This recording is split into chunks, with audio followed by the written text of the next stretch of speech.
Hello friends, जय जगन्नाथ। मु सुब्रत कुमार आपण मानकु सबुजिमा सुब्रत एक्सप्रेस को स्वागत करछि। आशा करछि आपण माने बहुत भलो थिबे। आजिर वीडियो रे मु गोटे कथा शेयर करबी, रियल घटनाटे। से दिन थिला बढ़ाकुड़ा, आज भी अच्छी बढ़ाकुड़ा अच्छी। समस्त टिके माने गपटा नुह, एटा कहानी भी नुह, एटा रियल कथाटा। सुदर्शा बताजी देखंतु 2000 एटा 15-16 मसीहार कथा मु कहूँ। माने पाखापाखि 9 वर्ष हेलानी आज को कथाटा। माने से दिन थिला शनिवार थिला। शनिवार दिन राति रे जेतले मु घर को माने क्लास सारिकी माने फेरिली, मैं देखिली जे मो सान भौणटा का संगटा कथा होची। आउ सेपटू से पिलाटी खरा भाषा रे गाली गुलज करची। ता सहित ता पूर्व से मध्य आमर रिलेटिव को सहित कथा होईची। मो भौणी मध्य गाली गुलज पाइची, किंतु से जे भी गाली गुलज करिची ता कथा मु दिने दिने समस्त सामना रे प्रकट करिबी। आउ तापरे सोईतिला मो सहित भी गोटे पिला जाइतिला। से पिलाटी अवश्य मु सत कहूची कि मिछ कहूची तार समस्त कथा सी ही जानी। से दिन राति आम समस्त खाई पी शोलु। माने मो भौणटा भी से दिन खाई कि न खाई मु कहि परिबि नाही, किंतु तार मोर टिके भलारे कथाता हो नथिला। या कारण पछर अछि से मो कथा मान नथिला। नंबर 2 रे होची खराब लोकन सहित दूरे रहबे ताको मु बहुत उपदेश देइथिली, किंतु से ताको मान नथिला। तापर रविवार दिन मोर गोटे टाइम खोला थाए, गोटे टाइम बंद रहे। सकाल टाइमटा मो कोचिंगटा खोला करी थाए। तापर 4टा बेला समय राति समयटा मोर बंद थाए। से दिन मु 10वीं क्लास पिला को लास्ट क्लासटा करूथिली। 10टा परे मो घर को गली। गला बेलू जरीमूल गोटे जगह अच्छी, से माने जड़े लोक जी की पूजा करती। से जो मैंने सब पूजा करती कौन टी मन पड़ूनी से कथाटा मोर बोधे राउल माने पूजा करती माँ मंगला को। तांकरी भितरु जड़े आसी बाघर प्रस्ताव नहीं मो भौणी पाए। मु गला बेलू से खटर बसची। मो भौणटा भी सान भौणटा से घर मैं खटर बसीची। बयस से तौलू 21 वर्ष हम।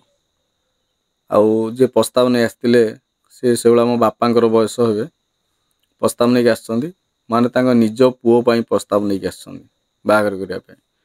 किंतु आमे कहलु मो भौणटा टिके पागली अछि। आउ से तौलू मो माँ तार ठिया कथा होथाए। मु ता घर को प्रवेश कली, दानादर गैस करथाए घरटा। मु पचारि कौन इमितिया गंध होची दानादर गंध, माने गंध आसुची बहुत जोरे। से तौलू मो बो कहला कि सेटा आमर पानी कखाटा थिला पची जाइची, से गंध होची। मु ताका माइंड कला सहजरे मु सकाळु सकाळु पूरा जाइची राति 3टा रु सेठी पिला उठाई पढ़ाए कोचिंग रे। पुणी 10टा पर्यंत बसी पढ़ाईची। तारे मु खाइकी गली सोया पाए। तारे राउल सपटरे जो आसीथिले, अरे माँ तोर मो घर को बहीकी जीवु, एमती बहुत कथा सब कहउथांती। मु सोईची हठात गोटे कथा शुणिली कि से जो राउल जे आसते बाहागर नहीं कि जो माँ को जे पूजा करती, सी पचारे कि अरे माँ रे पार्टी टिके हाउ किनी करनी। जेमिति पार्टी टिके हाउ किनी करिची, तार देखला दानाद्र खाइची। कहला माँ तू दानाद्र खाइचु? कहला हाँ मु दानाद्र खाइची। तापर कांदीबा आरंभ करदेला। कांदीबा आरंभ कला परे माने से झाड़ा कर सारी थाए, एक भी करथिला। तापरे बहुत सीरियस कंडीशन हो गला। तापर सेठू मु मोर सेपट शोईली, उठिकी आसिली। मत से डकाला तापूर्व आसिक मु देखुए कौन होची। आश्चर्य हो से मत भी मत बयस से मु ग्रेजुएशन जस्ट पास कर थाए। मत से 22 वर्ष खंड हम, मत मो भौणी की 20 वर्ष, मात्र वर्षे 2 वर्ष डिफरेन्स बयस रे। तापरे मो बापा को डकाला। बापा से आसिले। सेठू अनेक लोकंर डिस्कसन चलीला। दानादर केमी खाइला, किए कहला ता माँ ताकू दानादर दे देइची, किए कहला अमक समक विभिन्न प्रकार कथा सब डिस्कसन चला। किंतु लोक भितर गोटे कथा मु देखी पाली नहीं कि पिलाटाକୁ କେମିତି ନେଇଯିବା, ପିଲାଟା କେମିତି ମେଡ଼ିକାଲ ଯାଇ ପହଞ୍ଚିବ, କେମିତି ଭଲ ହେବ, ସେସବୁ କଥା ଆମେ ଦେଖିପାରିଲୁ ନାହିଁ। ଆଜି ବଢ଼ାକୁଢ଼ାରେ ଏସବୁ କଥା ମୋର ଆଜି ମନେ ପଡ଼ିଲା, ସେୟାର କଲି। 9 ବର୍ଷର ଘଟଣାଟି ଏଇଟା। ତାପରେ କ'ଣ କରି ଆମ୍ବୁଲାନ୍ସକୁ ଫୋନ୍ କଲୁ, ଆମ୍ବୁଲାନ୍ସ ଫୋନ୍ ଉଠେଇଲା ନାହିଁ। ତାପରେ ଗୋଟେ ଗାଡ଼ି ଯୋଗାଡ଼ କଲୁ, ଗୋଟେ ଅଟୋ ଗାଡ଼ି, ମାନେ ପସନପୁର ତା ଘର, ପସନପୁର ନା ପେଣ୍ଠ ଏମିତି, ସେଇଠୁ ନେଇକି ଆସିଲା ଗାଡ଼ିଟା। ତାର ଆମେ ଯାଇକି ସରକାର ମେଡ଼ିକାଲ ଯାଇ ପହଞ୍ଚିଲୁ। ଗଭର୍ଣ୍ଣମେଣ୍ଟ ମେଡ଼ିକାଲ ପହଞ୍ଚିଲା ବେଳକୁ ସେପଟରେ ମୋ ବାପାଙ୍କୁ କହିଲି, ମୋ ବାପା ମନା କଲେ, କହିଲେ ମୁଁ ଯିବି ନା। ସେତେବେଳକୁ ମୋତେ 20-21 ବର୍ଷ ହେଇଥାଏ। କ'ଣ କରିବି ଲାଷ୍ଟକୁ ମୁଁ ବାଧ୍ୟ ହେଇକି ଗଲି। ସେ ଯେଉଁ ରାଉଳକୁ କିନ୍ତୁ ମାନିବାକୁ ପଡ଼ିବ, ସେ ଆଗେ ଯାଇକି ମେଡ଼ିକାଲରେ ଥାନ୍ତି। ମାନେ ବାପା ନ ଗଲେ କ'ଣ ହେବା, ମାନେ ସିଏ ତାକୁ ଯାହା ଟେକା ଟେକି କରିକି ମୋ ସହିତ ଗଲେ, କାହିଁକିନା ମୁଁ ଏକାଟିଆ ଟେକି ପାରିନଥାନ୍ତି। ମେଡ଼ିକାଲରେ ଭର୍ତ୍ତି କଲା ଭିତରେ ମେଡ଼ିକାଲରେ ଯାଇକି ଡକ୍ଟର ମୋତେ ଦେଖା ଦେଇ କଲେ। ମୋ ଜୀବନରେ ପ୍ରଥମ ଥର ପାଇଁ ମୁଁ କାହା ଗୋଡ଼ ତଳେ ପଡ଼ିଥାଏ, ସେ ହେଲେ ମୋ ଭଉଣୀର ଜୀବନକୁ ଭିକ୍ଷା କରି ମୁଁ ସେ ଡାକ୍ତରଙ୍କ ଗୋଡ଼ ତଳେ ପଡ଼ିଗଲି। ସାର୍ ଆପଣ ଯେତେ ଟଙ୍କା ନିଅନ୍ତୁ ପଛେ ମୋ ଭଉଣୀ ଟିକେ ଭଲ କରିଦିଅନ୍ତୁ। ସେଠୁ ଡାକ୍ତର କହିଲା, ଆରେ ତୁ କ'ଣ ପାଗଳା ଭଳିଆ ହେଉଛୁ, ସିଏ କ'ଣ ବଞ୍ଚିଛି, ସିଏ ମରିଗଲାଣି। ତାପରେ ସେଠୁ ମୋ ମୁଣ୍ଡ ଆଉ କିଛି କାମ କଲାଣି। ତାପରେ ଦେଖିଲି ମିଡ଼ିଆ ବାଲା ମାନେ ପୁରା ମେଡ଼ିକାଲ ଆଗରେ ଭର୍ତ୍ତି ହେଇଛନ୍ତି। କ'ଣ କେମିତି ମିଡ଼ିଆ ବାଲାଙ୍କୁ ପଠେଇବା, ସେ ତ ପାଗଳିଆଣି, ତ ଖାଇଦେଇଛି, ମେଡ଼ିସିନ ଖାଇଦେଇଛି। ସେପଟେ ମୋ ବାପା ଆସିନି, ଆଉ ମୋ ମା ଯେଉଁ ବୋଉ ଯିଏ ଆସିଛି, ଆଉ ସେ ଚୁପଚାପ ହେଇ ବହିଛି। ଆଉ କିନ୍ତୁ ଘରେ ଝଗଡ଼ା ଫଗଡ଼ା କରିବାରେ ମାଷ୍ଟର, କିନ୍ତୁ ବାହାର ଜାଗାରେ ପାଟି ଫିଟେନି। କ'ଣ କରିବା। ସେଠୁ ଡକ୍ଟରଙ୍କୁ ମୁଁ ସେଠୁ ଟଙ୍କା 2000 ଖଣ୍ଡେ ଦେଲି। ମୁଁ କହିଲି ମିଡ଼ିଆ ବାଲାଙ୍କୁ କ'ଣ କେମିତି କରିକିରି ଟିକେ ଆଡ଼ଜଷ୍ଟମେଣ୍ଟ କରନ୍ତୁ। କିନ୍ତୁ କିଛି ଫଳପ୍ରଦ ହେଲା ନାହିଁ। କିନ୍ତୁ ଡକ୍ଟର କିନ୍ତୁ ବହୁତ ବଢ଼ିଆ ଡକ୍ଟର, କିନ୍ତୁ ଟଙ୍କା ରଖିନି, ଫେରାଇ ଦେଲା। ସେ ପଇସାକୁ ନେଇକି ମଧ୍ୟ ଜଣେ ହଡ଼ପ କରି ରଖିଥିଲା। ଏଇ କିଛି ଦିନ ପରେ ସେ ପଇସା ମଧ୍ୟ ମିଳିଛି। ଲୋକଙ୍କର ବିବେକତା କ'ଣ କେମିତିଆ ଲୋକ ସବୁ ଆମେ ସବୁ ଦେଖୁଛୁ। ତାପରେ ସେଠୁ କ'ଣ ହେଲା ନା, ମୋ ଭଉଣୀ ମରିଗଲା। ମଲା ଭିତରେ ସେଠୁ ତାକୁ ସେଠୁ ଅଟୋରେ ନେଇକି ଆସିଲୁ। ତାପରେ ଆଣିକି ଆସିଲା ବେଳକୁ ସେଠୁ ଶବଦାହ କରିବା ପାଇଁ ଆମେ ବାହାରିଲୁ। କ'ଣ କରିବା, ଭାଇମାନେ କେହି ଆସିଲେ ନାହିଁ, ବନ୍ଧୁବାନ୍ଧବ କେହି ଆସିଲେ ନାହିଁ। ଗାଁରେ ଆମର ସେ ଭେଣେଇ ଥିଲେ, ସେ ଆସିଥିଲେ। ଆଉ କେଉଁ ବନ୍ଧୁବାନ୍ଧବ କିଏ ଆସିବାର ମୁଁ କାହିଁକି ଲକ୍ଷ୍ୟ କରିନି, ବା କେହି ବୋଧେ ଆସିନାହାନ୍ତି, ଯାହା ଅନୁମାନ କରୁଛି। ଆଉ କ'ଣ କରିବା, ସେ ଯେଉଁ ସମୟଟା ଥିଲା ଭାରି ଡେଞ୍ଜରିୟସ୍ ସମୟ ଥିଲା। ଯାହା ଭଲ ମନ୍ଦ ହଉ, କ'ଣ କରିବା, ଭଉଣୀ ତ ମୋର ଚାଲିଗଲା। ଯାହା ପାଗଳିଆଣି ହଉ ପଛେ ଗୋଟେ ଭଉଣୀଟା ମୋର ଥିଲା ମୋ ପାଖରେ। କ'ଣ କରିବା, ସେଇଦିନ ଆଉ ଗୋଟେ ଘଟଣା ମଧ୍ୟ ଘଟିଥିଲା, ମୁଁ ସେୟାର କରିବି। ଲୋକମାନେ ଆଜିକାଲି ଟଙ୍କାକୁ ଭଲ ପାଆନ୍ତି, ଜୀବନଟା ହେଉଛି ଇମ୍ପୋର୍ଟାଣ୍ଟ, ଲୋକ କେହି ଜାଣନ୍ତି ନାହିଁ। କାହାର ଭଉଣୀ ଚାଲିଗଲା, ସେ କେତେ ଦୁଃଖରେ ଅଛି। ଗୋଟେ ଘରୁ ଝିଅଟା ଚାଲିଗଲା, ତା ପରିବାର କେତେ ଦୁଃଖରେ ଅଛି, କିନ୍ତୁ ଲୋକମାନେ ସେ କଥା କେହି ଜାଣିପାରନ୍ତି ନାହିଁ। ତାପରେ ମୋ ଭଉଣୀ ମୋତେ ସେଇ ପୂର୍ବ ଦିନ ସନ୍ଧ୍ୟାବେଳେ ମାଗିଥିଲା କି ନନା ମୋତେ 5 ଟଙ୍କା ଦିଏ। ମୁଁ ତୋତେ କ'ଣ ପଇସା ମାଗିବି, ତୁ ମୋତେ ଏଇ ମାତ୍ର 5 ଟଙ୍କା ଦିଏ। ମୁଁ ତାକୁ 5 ଟଙ୍କା ମଧ୍ୟ ଦେଇନଥିଲି। କାହିଁକି ଦେଇନଥିଲି, କାରଣ ସେ 5 ଟଙ୍କା ନେଲେ ମୁଁ ଜାଣିଛି ତାକୁ ଆଣି ସେ ଖଇନି ଖାଇବ।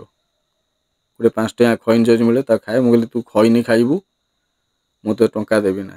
ତାପରେ ସେ କଥା ମୋର ମନେ ପଡ଼ିଲା, ମୁଁ ତା ହାତରେ 100 ଟଙ୍କା ଦେଇଥିଲି। ଆଉ ସେ 100 ଟଙ୍କା ପରେ ଲେଖା ଥିଲା, କେଉଁ ଜନ୍ମରେ କେଉଁ ପାପ କରିଥିଲୁ, ଏଇଭଳି ଗୋଟେ ପରିବେଶରେ ଆସି ଜନ୍ମ ହେଲୁ, ଆଉ ତୋ ଜୀବନଟା ଦୁଃଖରେ କଟିଲା। ସବା ଶେଷ ତ ପ୍ରାଣ ତ୍ୟାଗ କଲୁ, ମାନେ ହାରିଦେଲୁ। ଆର ଜନ୍ମରେ ଯାହା ବି ଜନ୍ମ ପା, କିନ୍ତୁ ଗୋଟେ ଭଲ ଜାଗାରେ ଜନ୍ମ ହେଇକି ଖୁସିରେ ରହ। ୟା ଲେଖା ହେଇଥିଲା ପଇସା ଉପରେ, ଟଙ୍କା ଉପରେ 100 ଟଙ୍କା ଥିଲା। ତାକୁ ଲୋକମାନେ ତା ହାତରୁ ଖୋଲିକି ଆଣିକି ପୁଣି ଘରକୁ ଫେରାଇ ଆଣିଛନ୍ତି, ମାନେ ବିବେକ ଶୂନ୍ୟ ଲୋକ। ତାପରେ ଲାଷ୍ଟ ବାଧ୍ୟ ମୁଁ ସେ ଟଙ୍କା ନେଇକି ପୁଣି ତା ଶବ ଦାହ ଯେଉଁ ହେଉଥିଲା, ତାକୁ ଜଳା ଯାଉଥିଲା, ତା ଚିତାରେ ମୁଁ ପକେଇକି ଆସିଲି। ଆଉ ମୋ ଭଉଣୀ ଚାଲିଗଲା। ଆଜିକୁ ପ୍ରାୟ 9 ବର୍ଷ ହେଇଗଲା। ଆଜିକା ଡେଟ୍ରେ ସେଇ ଭଉଣୀ ହିଁ ଦିନେ କହିଥିଲା ଯେ ସବୁଜିମାଙ୍କୁ ସେ ମୋ ଭାଉଜ ହେବ। ଭାଲୁକୁଣି ଓଷାରେ ହରିବୋଲ ଦିଅ, ସେ ମୋ ଭାଉଜ ହେବ। ପରବର୍ତ୍ତୀ ସମୟରେ ମୁଁ ସବୁ ଝିଅଙ୍କୁ ମ୍ୟାରେଜ୍ ହିଁ କରିଥିଲି, କିନ୍ତୁ ବହୁତ ମନେ ପଡ଼େ ତା କଥା। ଆଉ ଆରି ଭିତରେ ଇଏ ତ ଥିଲା ମୋ ଭଉଣୀର କାହାଣୀ, ମରିଗଲା। କିନ୍ତୁ ଆ ଭଉଣୀ ମରିବା ପଛରେ ବହୁତ କିଛି ରହସ୍ୟମୟ ଅଛି। ଯେଉଁ ଭଉଣୀ ମୋର ଘରୁ ବାହାରୁ ନଥିଲା, ପର ଘରକୁ ତ ଯିବା କଥା ଦାଣ୍ଡକୁ ବାହାରେ ନାହିଁ, ସେ କାହିଁକି ଖରାପ ହେଲା? ଦାୟିତ୍ୱ ହେଉଛି ବାପା ମାଙ୍କର। ପିଲାଟିକୁ କେମିତି ଆୟତ୍ତ ରଖାଯାଏ, କେମିତି ପିଲାକୁ ସଂଯତ ରଖାଯାଏ, କେମିତି ପିଲାଟାକୁ ଉତ୍ତମ ମଣିଷ କରାଯାଇପାରିବ, ସେଇଟା ପ୍ରତ୍ୟେକ ବାପା ମାଙ୍କର କର୍ତ୍ତବ୍ୟ ଥାଏ। ଯେଉଁଠି ବାପା ମାଙ୍କର କର୍ତ୍ତବ୍ୟ କ'ଣ ସେ ଭୁଲିଯାଆନ୍ତି, ସେ ଜାଗାରେ ପିଲାମାନେ ଏମିତି ଖରାପ ହେଇଯାଆନ୍ତି। ଯେତେବେଳେ ଗୋଟେ ଗାଁରେ ଗୋଟେ ଜାଗାକୁ ସେ ଗଲା, ଯାହା ପରିବାରକୁ ମୁଁ ନିମପୁରରେ ପାଠ ପଢ଼ୁଥିଲି ସେତେବେଳେ ରହିକିରି, ମୁଁ ବହୁତ ଚେଷ୍ଟା କରିଛି କି ସେ ତା ଘରକୁ ନ ଯାଉ ବୋଲି। ଚେଷ୍ଟା କରି ସବା ଶେଷରେ ଗାଁକୁ ଆସିଲି। ସେ କ'ଣ ହେଇଥିଲା ସେ ଜାଗାରେ ନା, ମୁଁ ଭଉଣୀକୁ ଗୋଟେ ପୁଅ ସାଙ୍ଗରେ ଏନଗେଜ୍ କରେଇ ଗୋଟେ ପରିବାର ଗୋଟେ ପିଲାକୁ ଡାକି ଆଣି ଟଙ୍କା ରୋଜଗାର କରୁଥିଲେ। ଟଙ୍କା 500-1000 ରୋଜଗାର କରନ୍ତି, ସେ ଟଙ୍କା ଖର୍ଚ୍ଚ ଦେଇକି ଯାଏ। ମୁଁ ସନ୍ଦେହଜନକ ଭାବରେ ମୁଁ ଫୋନ୍ କରି ହାଲଚାଲ ବୁଝିବାରୁ ଏ କଥା ଧରା ପଡ଼ିଲା। ଗାଁକୁ ଆସିକିରି ଯେତେବେଳେ ମୋ ଭଉଣୀ ମୋ ସାମ୍ନାରେ ବା ମୁଁ ବଞ୍ଚି ଥାଉଁ ଥାଉଁ ସେ ଖରାପ ବାଟକୁ ଚାଲିଯିବ, ସେଇଟା ମୋ ଦେହରେ ଗଲା ନାହିଁ। ଗାଁରେ ନିଶା ବସିଲା। 15 ଦିନ 16 ଦିନ କାଳ ଗାଁରେ ପୁରା ଉଠ ବସ ହେଲା। ପୁରା ବହୁତ କଥା ହାଇଲାଇଟ୍ ହେଇଗଲା। ସବା ଶେଷରେ ସେମାନେ ଭୁଲ ନେଲେ। ଯେଉଁ ପରିବାର ସହିତ ମୁଁ 16 ବର୍ଷ ହେଲାଣି କଥାବାର୍ତ୍ତା କରୁନି, କିନ୍ତୁ ଆଜି ଦୁଃଖର କଥା ଦେଖ, ଆଜି ସେଇ ମା, ସେଇ ଭଉଣୀ ଆଉ ଯାଇକି ସେଇ ପରିବାର ସହିତ ଭଲ ସମ୍ପର୍କ ରଖିଛନ୍ତି। କାହିଁକି ନା ମୋତେ ଟାର୍ଗେଟ୍ କରିକିରି। କିନ୍ତୁ ଜାଣିବା ଦରକାର ଯେ ଆଜି କାହା ପାଇଁ ମୁଁ ଶତ୍ରୁ ହେଇଛି ଲୋକମାନଙ୍କ ପାଖରେ। ଯେଉଁ ଭଉଣୀ ପାଇଁ ମୁଁ ଲଢ଼େଇ କରୁଥିଲି, ଆଜି ସେ ଭଉଣୀ ଚାଲିଗଲା। କିନ୍ତୁ ସେ ମା ଜାଣିବା ଦରକାର କାହା ପାଇଁ ଆଜି ସେ ଭଉଣୀଟା ପଳେଇଗଲା, କାହା ଘରକୁ ଯାଇ ଖରାପ ହେଇଗଲା, ସେଇଟା ଭାବିବାର ଅଛି। ସେ ମା ନୁହଁ ତ ଗୋଟେ ରାକ୍ଷାସୁଣୀ। କ'ଣ ଆଉ କହିବି? ଦୁନିଆରେ ମା ଠାରୁ ପବିତ୍ର ଶବ୍ଦ ବୋଧେ ୱାର୍ଲଡରେ ନାହିଁ। କିନ୍ତୁ କଳି ଯୁଗରେ ଏମିତି ମା ଅଛନ୍ତି, ତାଙ୍କଠାରୁ ଭୟଙ୍କର ରୋଲ୍ ମଧ୍ୟ କେହି କରିପାରନ୍ତି ନାହିଁ। ଆଜି ମୋର ସେ 9 ବର୍ଷର କଥା ମୁଁ ଆଜି ଭୁଲି ପାରୁନି। ଆଜି ଯେଉଁ ଲୋକ ସହିତ ମୁଁ ଟୋଟାଲ ଉପରେ କଥା ହୁଏନି, ଆଜି 16 ବର୍ଷ ହେଇଗଲାଣି। କିନ୍ତୁ ସେଇ ପରିବାର ସହିତ ମୋ ପରିବାର ଛନ୍ଦି ହେଇଯାଇଛନ୍ତି ମୋତେ ଟାର୍ଗେଟ୍ କରିକି। ଛାଡ଼। ତାପରେ ସେଠୁ କଥା ଉଠିଲା, ସେ ତା ଭଉଣୀକି ବାଡ଼ଉଥିଲା। କାହା ପାଇଁ ବାଡ଼ଉଥିଲି? ମୋ ଭଉଣୀକୁ। ମୋ ଭଉଣୀକୁ ଯେତେବେଳେ ପାଗିଲାଣି ହେଇଯାଇଥିଲା, ଯାହା ଘରକୁ ଯାଇକି ତାକୁ ଖଇନି ଦେଇ, ପାନ ଦେଇ, ତା ମୁଣ୍ଡକୁ ଖରାପ କରିକି ତାକୁ ନାରଖାର କରିଦେଲ। ମୁଁ ଚେଷ୍ଟା କଲି ମୋ ଭଉଣୀକୁ ଭଲ ବାଟକୁ ଆଣିବା ପାଇଁ। ମୁଁ ସହିପାରିବି ମୋ ଭଉଣୀକୁ ମୋ ସାମ୍ନାରେ ତୁମେ ହିଷ୍ଟ୍ରିଆ ରୋଗ ହେଇଛି ବୋଲି କହିବ? ମୋ କାନରେ ପଡ଼ିଲା। ମୁଁ ତାକୁ ସେଠୁ ଘରେ ବାନ୍ଧିଲି। ଯେ ପଦାକୁ ଗଲେ ତୋତେ କିଏ କ'ଣ କହୁଛି। ଯେଉଁ ବ୍ୟକ୍ତି ଜଣକ କହିଥିଲା ଏ କଥା, ସିଏ ଜାଣି ରଖିବା ଯେ ତୋ ଘରେ ବି ଝିଅ ଅଛି। ସିଏ ଆଜି କ'ଣ ହେଉଛନ୍ତି ଦେଖ, ତାହେଲେ ତାଙ୍କୁ କି ରୋଗ ହେଇଛି। କେଉଁ ଭାଇ ସହିପାରିବ କି ତା ଭଉଣୀକୁ ଯଦି କୁହାଯାଏ ତାକୁ ହିଷ୍ଟ୍ରିଆ ରୋଗ ହେଇଛି? ମୁଁ କାନ୍ଦି ପକେଇଲି। ଯାହାଫଳରେ ମୁଁ ତାକୁ ମାରିଲି। ମାରିବା ଭିତରେ ତାକୁ ବାନ୍ଧିକି ରଖିଲି। ମୁଁ ତୁ ଘରେ ହିଁ ରହ। ଏଇଟା କ'ଣ ଗୋଟେ ଭାଇର କର୍ତ୍ତବ୍ୟ ନୁହଁ? ଆଉ ସେମାନେ ଭାବୁଥିଲେ କି ମୁଁ ମୋ ଭଉଣୀକୁ ଛାଡ଼ିଥାନ୍ତି, ମୋ ଭଉଣୀ ସେମାନଙ୍କ ପାଖରେ ନାଚିଥାନ୍ତା, ପାଗିଳିଆଣି ହେଇଥାନ୍ତା, ଏମାନେ ଯାହା ନାହିଁ ତାହା କହିଥାନ୍ତେ। ସବୁ କଥା ମନେ ରଖିଛି, ମୁଁ କିଛି ଭୁଲି ପାରିନି। କିନ୍ତୁ ସେଇ ମା ସେଇ ପରିବାରମାନଙ୍କ ସହିତ ଭଲ ସମ୍ପର୍କ ରଖିଛି। ଯେଉଁମାନେ ମୋ ଭଉଣୀକୁ ବଦନାମୀ କରୁଥିଲେ, ଗୋଟେଇକି ବାଡ଼ଉଥିଲେ, ସେଇମାନଙ୍କ ସହିତ ମୋ ମା ଆଉ ମୋ ପରିବାରର ସମ୍ପର୍କ ବହୁତ ବଢ଼ିଆ। ଦିନେ ଗଲାବେଳକୁ ଟ୍ୟୁସନ୍ ଗଲା ଗୋଟେ ସ୍ତ୍ରୀ ଲୋକଟା, ଆଉ ଗୋଟେ ତାର ଝିଅ ଗୋଟେ ଟୋକାକୁ ଫୋନ୍ କରିଛନ୍ତି ଯେ ମୋ ଭଉଣୀ ସହିତ କଥାବାର୍ତ୍ତା କରେଇକିରି ଯେ ତୁ ବରା ପିଆଜି ଆଣେ ଖାଇବା। ସେତେବେଳେ ଯାଇ ମୁଁ ହଠାତ୍ ସାବୁଡ଼ି ଯାଇଥିଲି। ବହୁତ ବିରୋଧ କରିଥିଲି, ବହୁତ ବିଗିଡ଼ିଥିଲି। ଯଦି ବରା ପିଆଜି ଖାଇବାର ଇଚ୍ଛା ଅଛି, ନିଜର ଝିଅକୁ ଏନଗେଜ୍ କରିଦିଏ, ବରା ପିଆଜି ଖାଇବୁ। ଏଇ ହକ କଥା ଲୋକଙ୍କୁ କହେ ବୋଲିକିରି ମୁଁ ଲୋକଙ୍କ ପାଖରେ ଖରାପ ଆଜି। କିନ୍ତୁ ସେଇ ପରିବାରମାନଙ୍କ ସହିତ ମୋ ମାଆର, ମୋ ଭଉଣୀର, ଭଲ ସମ୍ପର୍କ ଅଛି।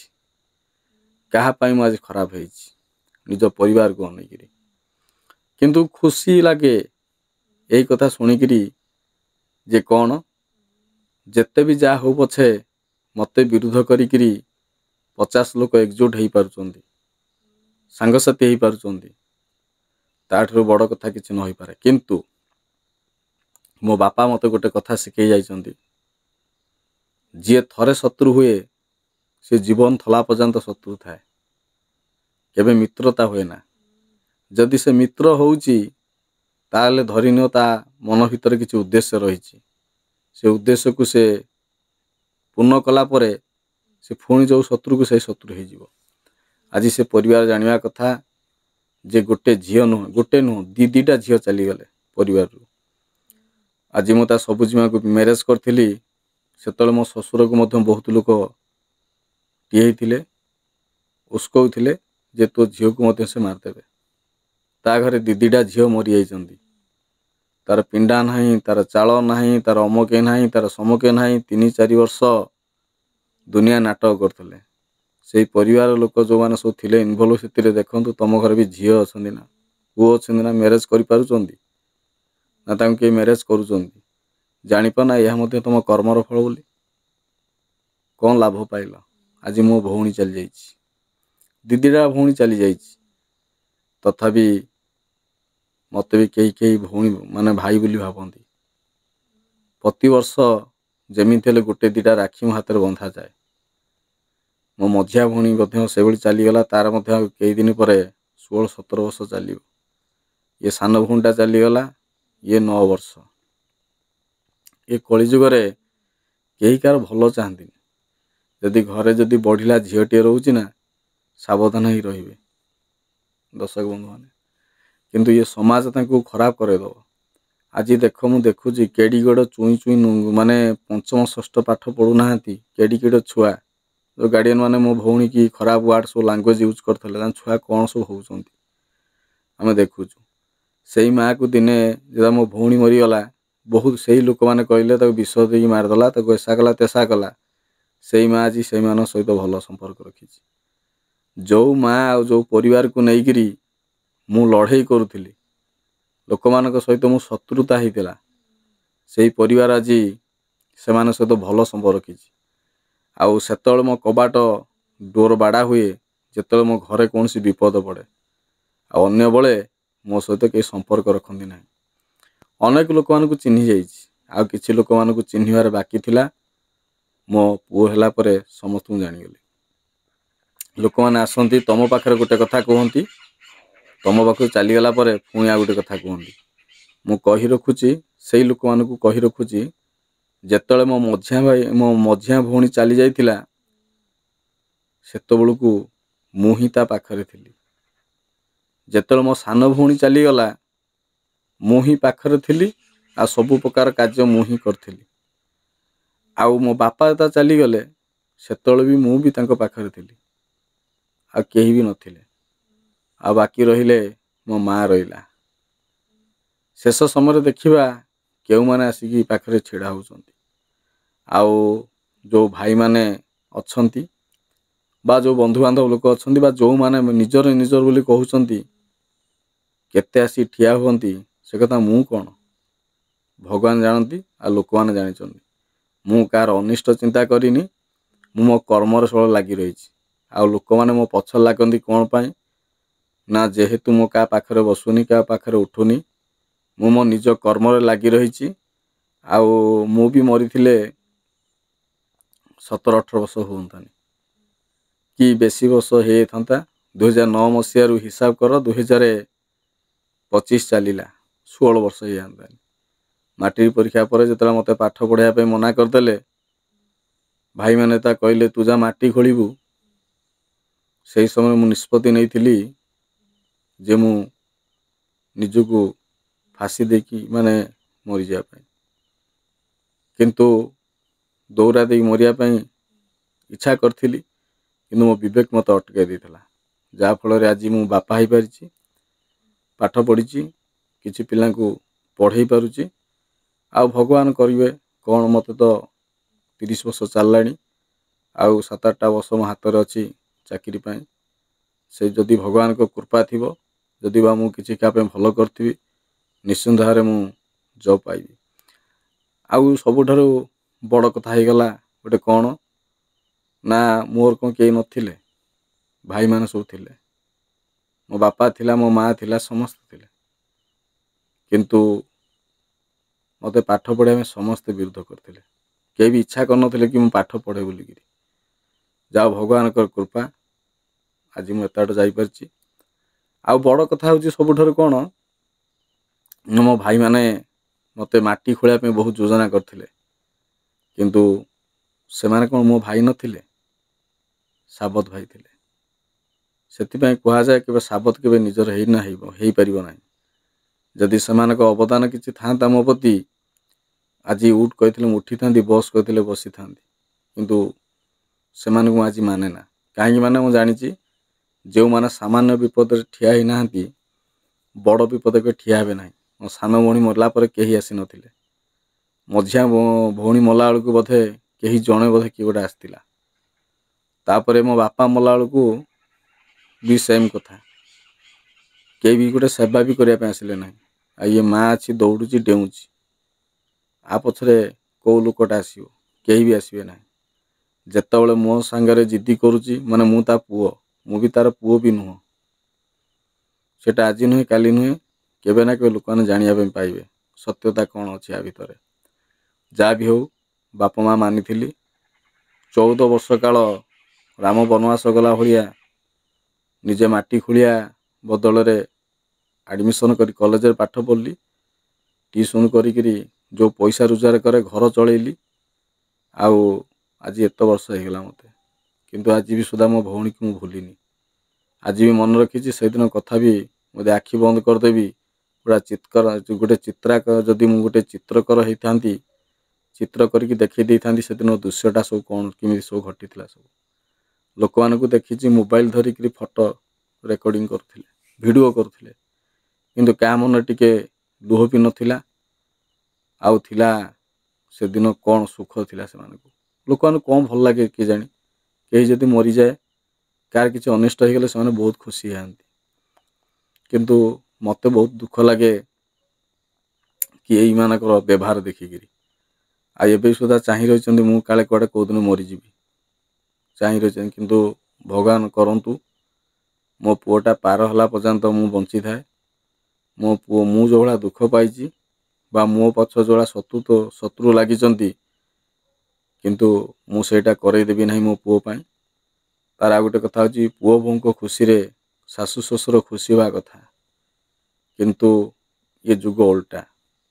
ଯଦି ବୋହୂଟା ଯଦି ଘରକୁ ଆସୁଛି, ସେ ଯଦି କିଛି ଖୁସି କଲା, ଆଡ଼େ ଶାଶୁର ଦିହରେ ଯାଉନି। ଆଜି ମୋ ଘର ପରିସ୍ଥିତି ମଧ୍ୟ ସେଇଭଳିଆ ଚାଲିଛି।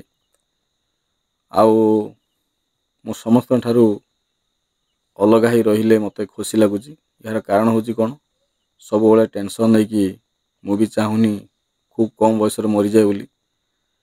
ଆଉ ଭଗବାନଙ୍କ ଉପରେ ଆଶା ରଖିଛି। ଆଜି ବଢ଼ାକୁଡ଼ା ମୋ ଭଉଣୀ ଆଜି ଚାଲିଯାଇଛି, ମୋ ଭଉଣୀ ପାଖରେ ନାହିଁ, କିନ୍ତୁ ନଥିଲେ କ'ଣ ଅଛି, ଭଗବାନ ମୋତେ ବି କିଛି ଭଉଣୀ ଦେଇଛନ୍ତି, ଯେଉଁମାନେ ମୋତେ ବି ଅସୀମ ଭଲ ପାଇବା ଦେଉଛନ୍ତି। ଭଗବାନ ସେଇ ଭଉଣୀମାନଙ୍କୁ ଦୀର୍ଘାୟୁ କରନ୍ତୁ, ସେମାନେ ବି ବହୁତ ଖୁସିରେ ଥାଆନ୍ତୁ।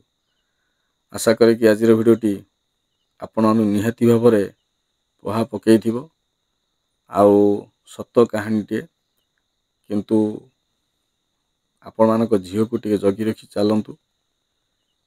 କିଛି ଖରାପ ଲୋକମାନେ ନଷ୍ଟ କରିଦେବେ, ଏଇଟା ମନେ ରଖନ୍ତୁ। ପ୍ରତ୍ୟେକ ଗାଁରେ ଏମିତି କିଛି କିଛି ଘର ଅଛି, ଯେଉଁ ଘରମାନେ ଖାଲି ପୁଅ ଝିଅମାନଙ୍କୁ ଏକଜୁଟ କରନ୍ତି, ପିଲାଙ୍କୁ ଖରାପ କରାନ୍ତି।